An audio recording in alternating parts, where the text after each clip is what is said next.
Welcome to the deep dive. Starting a business, it's exciting, right? That spark, the big idea. Right. It feels powerful. But there's this other side, the challenging part. A lot of businesses, well, they struggle. Many don't make it. So today we're going to tackle that reality head on.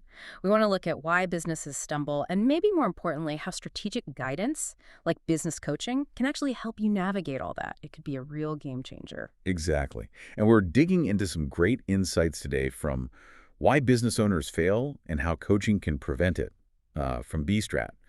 They're experienced business and executive coaches. So this deep dive, it's really about offering some actionable wisdom, looking at how you can build something that lasts, something sustainable. Okay, let's get into it. The source lays out some numbers that are, well, frankly, they're a bit of a jolt. Apparently, nearly 20% of new businesses, they don't make it past the first year. 1 in 5, gone quickly. And it doesn't stop there. That number jumps to around 50% within just 5 years. Half. Yeah, half. It's Really? significant. So, if you're listening, maybe you're running a business or thinking about starting one, what do these numbers mean for you? It feels like the odds aren't great if you just, wing it. Well, yes and no.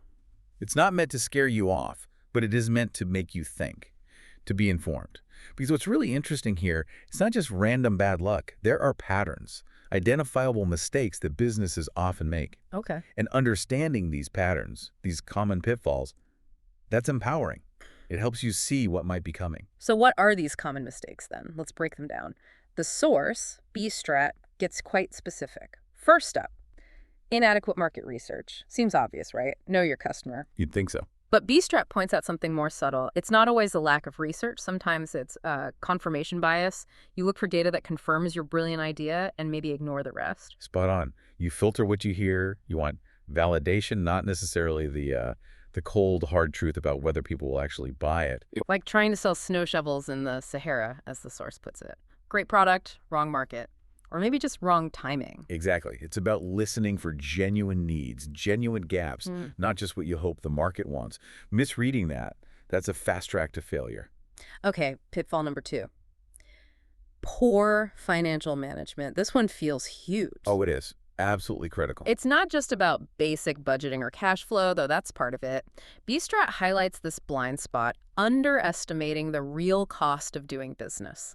The hidden costs. Yeah, like unexpected fees, software subscriptions piling up, the cost of replacing staff, delays in getting paid. It all adds up. And it can drain your cash reserves even if you look profitable on paper. Right. So without really tight financial tracking, really understanding all the money coming in and going out, even a promising business can just run out of road. Absolutely. You need robust tracking, yes, but also forecasting, building a buffer, knowing your burn rate versus your runway. It's essential for resilience. Then there's marketing. Ineffective marketing strategies. Sometimes it feels like founders think, build it and they will come. If only. Yeah. B-Strat gives this example of a tech startup. Really innovative, but they kind of ignored social media, missed chances to connect with customers. Right. Or maybe they are doing marketing, but it's all over the place. Yeah. No clear strategy. Exactly. The source stresses it's not just about doing marketing, it's about having a targeted, measurable strategy, focusing on what actually brings results. The ROI, not just, looking busy online. As a key distinction, vanity metrics like follower counts versus actual impact on sales or leads. Right. Are you reaching the right people where they actually are? And are you engaging them effectively? That's the goal. Okay, and the last big one they mention is lack of adaptability. Increasingly important. Yeah, resisting change, ignoring customer feedback, not keeping an eye on what competitors are doing or how the industry is shifting. You get left behind pretty quickly these days. And adaptability, it's more than just tweaking a product. It's really a mindset, isn't it? Well, it's about being ready to navigate anything, really. New tech, changing your field, sure, but also bigger things. Economic downturns, inflation, supply chain issues, things that affect everyone. Great, things outside your direct control. Exactly. Right. So embracing change, being ready to pivot, Yeah. constantly learning and adjusting. That's not just nice to have, it's critical for survival, for long-term success.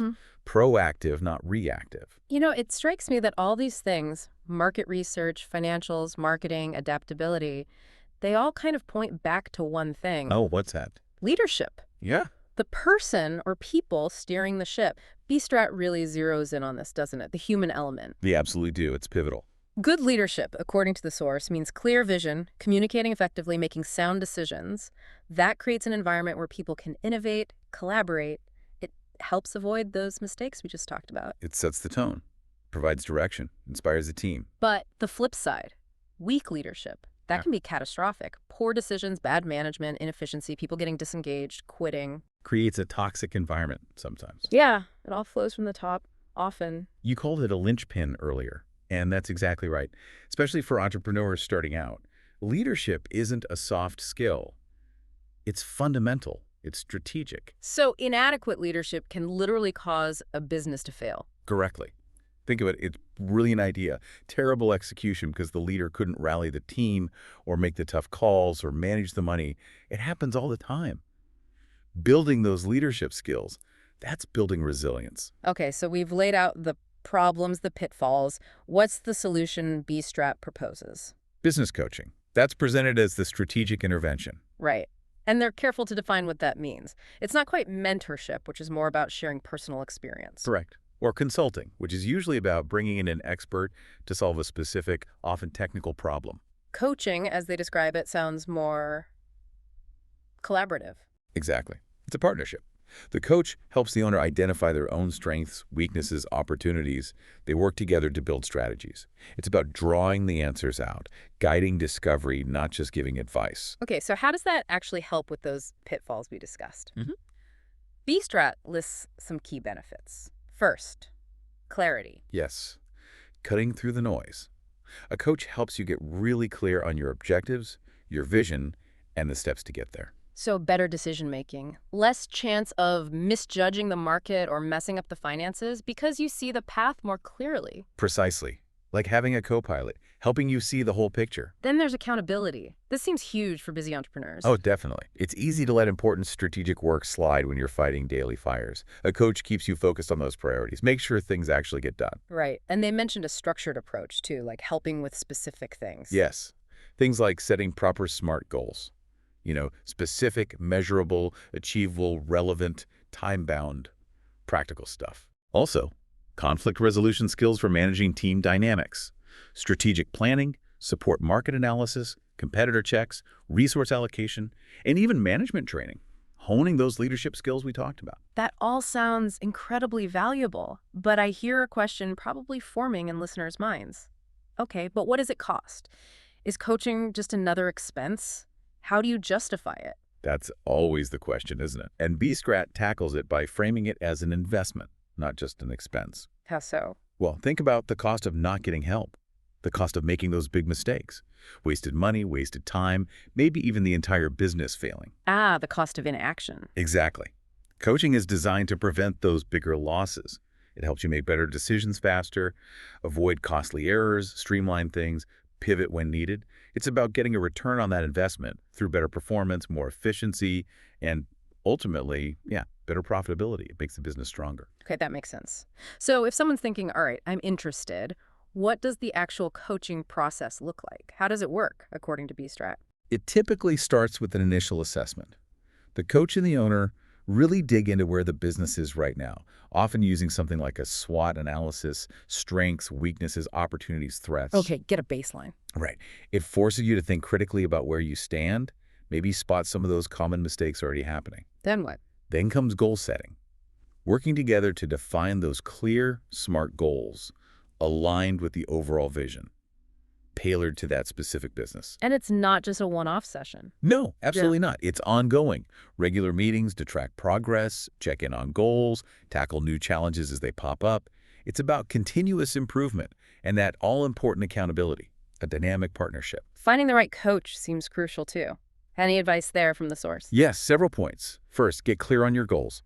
What do you need help with? Starting up, scaling, improving leadership. That helps narrow the field. Makes sense. Second, check their credentials and experience. Look for a track record, qualifications, maybe testimonials or case studies. Do they understand your industry? Due diligence. Absolutely. Third, think about coaching style. Some coaches are very direct, others more guiding. What works best for you and how you learn. Good point. Personality fit. Which leads to the final point. That relationship. Trust, open communication, feeling comfortable, being challenged constructively. That's vital. You need a strong rapport. So finding the right person is a strategic decision in itself. Absolutely. It's not just hiring someone. It's choosing a partner who can genuinely help you avoid those pitfalls and grow. That relationship is probably the most critical factor for success. Theory is one thing, but B-Strat also shares some real-world examples, right? Success stories. They do, and they're quite compelling. There's Fashion Forward, a Sure. retail company. They were apparently in deep trouble, inventory chaos, sales plummeting. Okay, sounds familiar for retail. Right. They brought in a coach, implemented targeted strategies, digitized inventory, and the result, a 200% increase in sales within a year. Wow, that's significant. It really is. Shows what focused intervention can do. Then there's InnovateX, a tech startup. What was their issue? Team problems, friction, poor communication, missed deadlines, low morale. The tech was good, but the people weren't clicking. Ah, the human element again. Exactly. So coaching focused on leadership, communication, conflict resolution, building a better culture. And what happened? They launched a successful product ahead of schedule. So sorting out the team dynamics unlocked their potential. Precisely. These stories, they really highlight how coaching tackles those core issues, operational, financial, leadership that often sink businesses. It pivots them towards growth, towards resilience. So wrapping this up, the core message seems pretty clear. Understanding why businesses fail, the market research gaps, the financial missteps, weak leadership, that's step one. Crucial for a step. But then recognizing that investing in something like business coaching isn't just another line item expense. It's actually a strategic move, an investment in your own success and the future of your business. Well put. It's proactive. It's about building capacity. It brings clarity, accountability, helps foster that adaptive mindset we talked about, equips you to handle the challenges. Exactly. It really does enhance your odds of not just surviving, but building something lasting and successful in a pretty tough environment. Which leads us to maybe a final thought for you to consider. We talked about how adaptability is key and how coaching fosters that. But even without a formal coach right now, how could you start building that adaptive muscle into your daily operations? What's one small thing you could do, starting today, to foster a culture of continuous learning and resilience in your own business? Something to mull over. A great question to end on. Thank you for joining us on this deep dive today. We hope it's given you some valuable, actionable insights for your own journey.